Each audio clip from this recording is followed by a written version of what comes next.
Now to a case of cattle fraud in Fort Worth. Tonight, federal prosecutors say a business scammed thousands of ranchers and investors out of millions of dollars. Federal prosecutors in Fort Worth charged 5 people in a $220 million cattle fraud case. Somewhere on the rolling grasslands of Uruguay, there are cows that do not exist. Not metaphorically, not as a figure of speech, literally.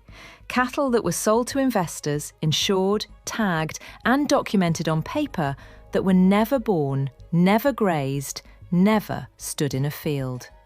Cows that existed only in spreadsheets, in investor presentations, and in the imagination of the people who sold them. And those phantom cows cost investors approximately $350 million. This is one of the strangest fraud cases in the history of agricultural investment. It is also one of the most instructive.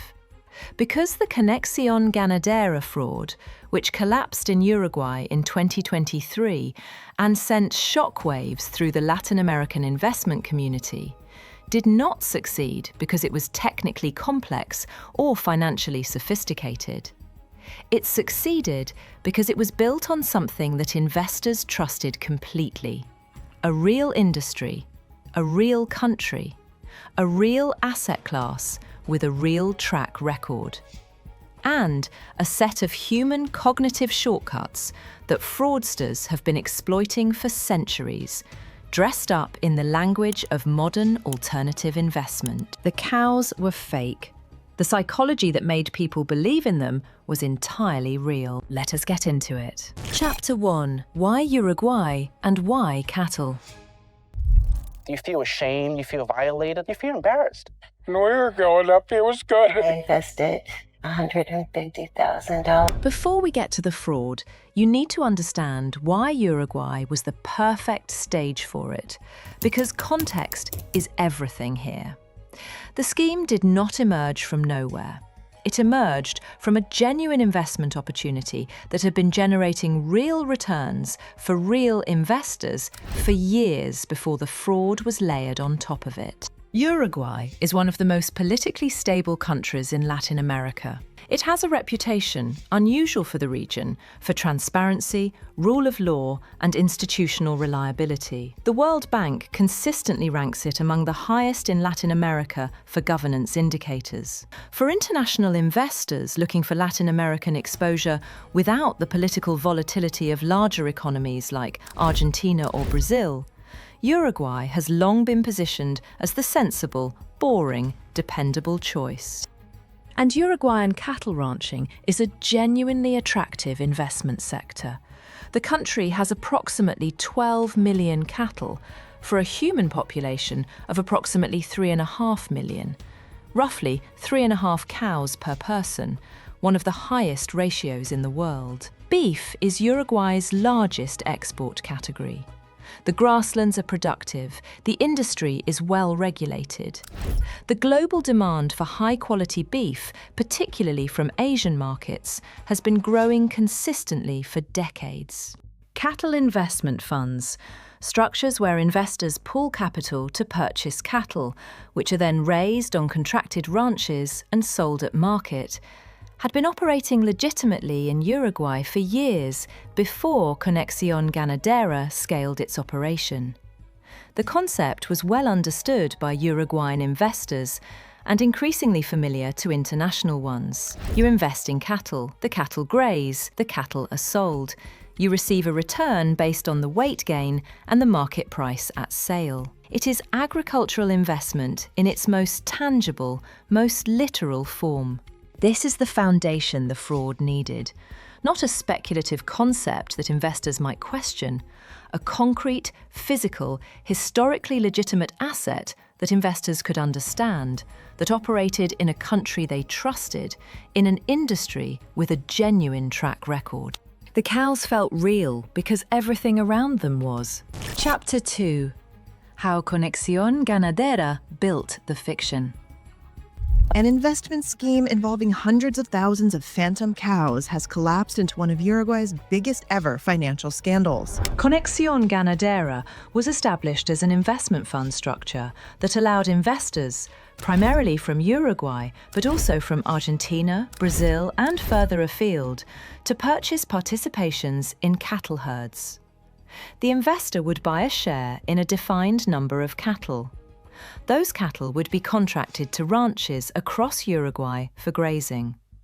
At the end of the investment cycle, the cattle would be sold at market, and the investor would receive their principal plus a return based on the performance of the herd. The structure was legitimate in its design. Versions of it had operated successfully in Uruguay for years. And in its early period, Conexión Ganadera appears to have operated largely as described, purchasing real cattle, contracting real ranches, and delivering real returns to investors. This is a critical point that applies to almost every large-scale investment fraud. The fraud did not start as a fraud. It started as a real business. The deception was layered in gradually, initially to cover shortfalls, then to sustain the appearance of a larger and more successful operation than the underlying reality supported, and eventually to fund a structure that had become almost entirely dependent on new investor capital to pay returns to existing investors. The classic Ponzi architecture, built on a real foundation, which made it significantly harder to detect than a pure fiction would have been. According to reporting by Uruguayan financial journalists and subsequent regulatory investigation documentation, the gap between the cattle that Conexión Ganadera's records claimed to own and the cattle that actually existed on Uruguayan ranches grew over time to an extraordinary scale. By the time the structure collapsed in 2023, investigators estimated that the fund's records showed ownership of cattle that simply did not exist. Phantom animals accounting for a significant portion of the fund's claimed asset base. The mechanics of maintaining this fiction required several layers of falsification.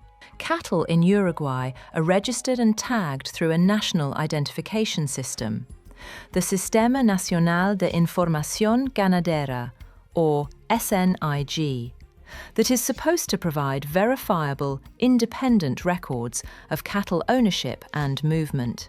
According to investigators, the fraud involved the manipulation of these registration records, the creation of documentation purporting to show cattle transfers and ranch contracts that did not reflect real transactions, and the use of cooperative ranchers and third parties who either participated in the falsification or failed to identify that the documentation they were handling did not correspond to real animals.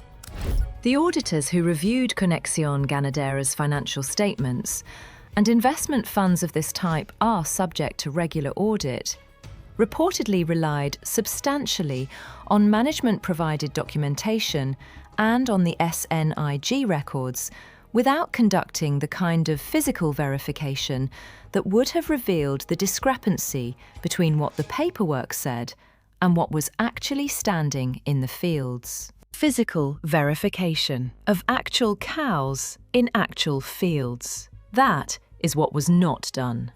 And $350 million is what that omission cost. Chapter 3. Who invested and why? The investor base in Conexión Ganadera was not primarily composed of naive, first-time investors chasing implausible returns. That framing, the one that implicitly blames victims for their own victimization, does not fit the facts here. Among the investors who lost money were pension funds, family offices, institutional investors, and high-net-worth individuals who had conducted what they believed to be adequate due diligence. The returns being promised were not extraordinary by the standards of alternative investment. They were competitive with what legitimate cattle investment funds in Uruguay had historically produced. Returns in the range of 8 to 12% annually, positioned as inflation-hedged, asset-backed, and uncorrelated with financial market volatility. That last characteristic, uncorrelated with financial markets, was a particularly attractive selling point in the post-2020 investment environment, when equity market volatility was high and investors were actively seeking alternative assets that would not move with the stock market. Real assets, physical assets, things you could theoretically go and look at.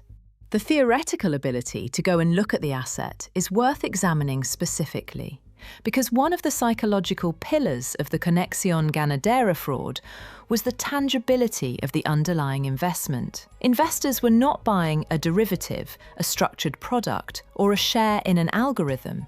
They were buying cows. Specific, numbered, registered cows that grazed on specific ranches in a specific country.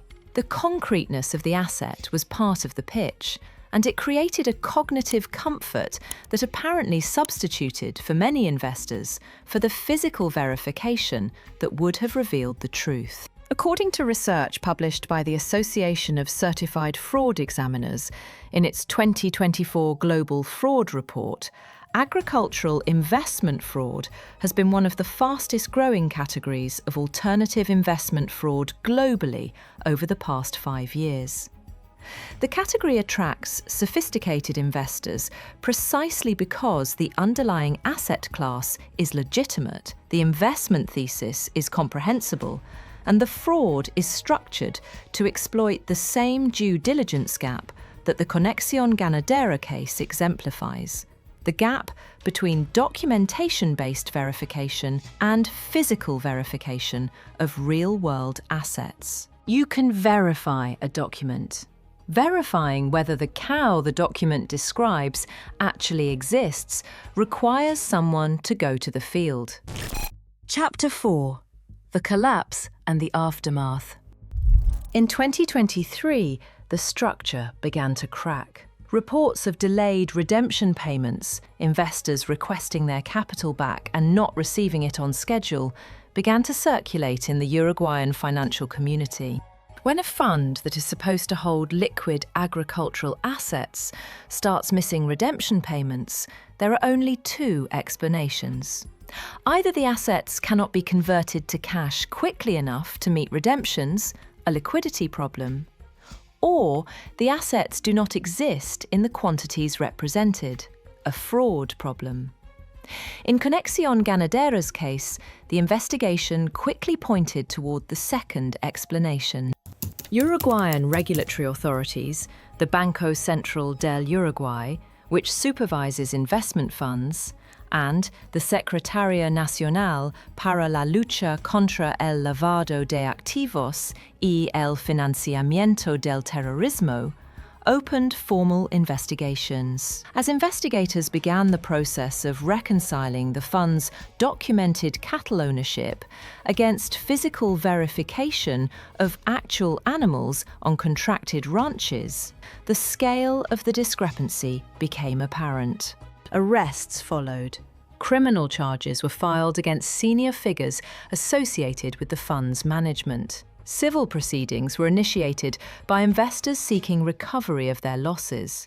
The Uruguayan government faced uncomfortable questions about the adequacy of the SNIG cattle registration system as a safeguard against this type of fraud, and whether the regulatory oversight of investment funds operating in the agricultural sector had been sufficient given the scale of capital involved. For international investors, particularly those from Argentina, where capital controls and currency instability had made Uruguayan investment especially attractive, the collapse of Conexión Ganadera was not just a financial loss. It was a profound erosion of trust in the Uruguayan alternative investment ecosystem that had been carefully built over decades.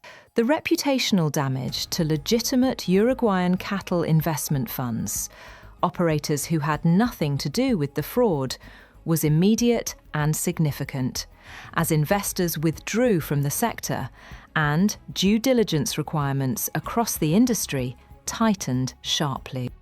Recovery for investors has been limited. When a Ponzi-structured fraud collapses, the pool of recoverable assets is typically a fraction of the total investor losses, because the money paid to earlier investors as returns came from later investors' capital rather than from genuine investment performance. The cattle that were real have value. The cattle that were phantom have none. Closing chapter. The lessons that matter. The phantom cow case is, on its surface, bizarre enough to seem like an anomaly: fake cows in Uruguay. But strip away the agricultural specifics and the geography, and what you have is a fraud structure that has appeared in every asset class, in every country, in every era of investment history. Real foundation, gradually inflated fiction. Documentation that looked authoritative but wasn't physically verified. Investors whose due diligence was thorough on paper and deficient at the most critical point. And a collapse that followed the inevitable Ponzi logic, the moment when new investor capital is insufficient to cover the returns owed to existing investors. The lessons are specific and they are transferable. The first is physical verification for physical assets. If you are investing in an asset class where the underlying investment is supposed to be a real, tangible thing, cattle, timber, agricultural land, storage facilities, physical commodities of any kind, your due diligence must include independent, unannounced physical verification of those assets by a party with no connection to the fund manager, not a review of the manager's documentation, not a reliance on a national registration system that the manager has access to. Eyes on the actual asset. The cost of that verification is trivial relative to the capital being committed. The second is the redemption test. According to research from the CFA Institute on Alternative Investment Due Diligence, one of the most reliable early indicators of a fraudulent fund structure is difficulty or delay in processing investor redemption requests. Before committing significant capital to any alternative investment, test the redemption mechanism with a small withdrawal. The speed and ease of that redemption tells you something real about whether the assets are actually there. The third is correlation with legitimacy. The Conexión Ganadera fraud was made more convincing by the existence of legitimate cattle investment funds operating successfully in the same market. This is consistently true of well-constructed investment fraud. It does not invent a new asset class, it inserts itself into a legitimate one and borrows the credibility of the real operators around it. The existence of legitimate operators in a space is not validation of any specific operator. It is an argument for more rigorous individual due diligence, not less. And the fourth lesson is the one that applies most broadly. The more tangible and comprehensible an investment's underlying asset appears to be, the more powerful the cognitive comfort it creates, and the more that cognitive comfort can substitute in an investor's mind for the actual verification work that would reveal whether the tangibility is real or manufactured. You could picture the cow, you could describe the cow, you could read the registration number of the cow. The cow did not exist. $350 million later, that distinction matters. The grasslands of Uruguay are real. The cattle industry is real. The investment returns that legitimate funds in this space have generated for legitimate investors are real. The cows in this story were not. And the people who lost money in this fraud were not foolish, they were human.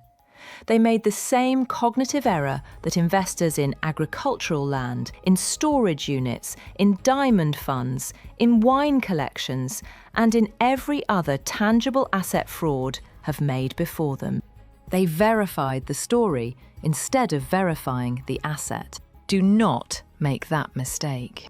If this changed how you think about alternative investment due diligence, share it with someone building a portfolio right now who needs to hear it. Subscribe for more investigations into the fraud cases and financial systems that reshape how serious investors think about risk. Drop a comment below. What is the most unusual investment fraud case you have ever heard of?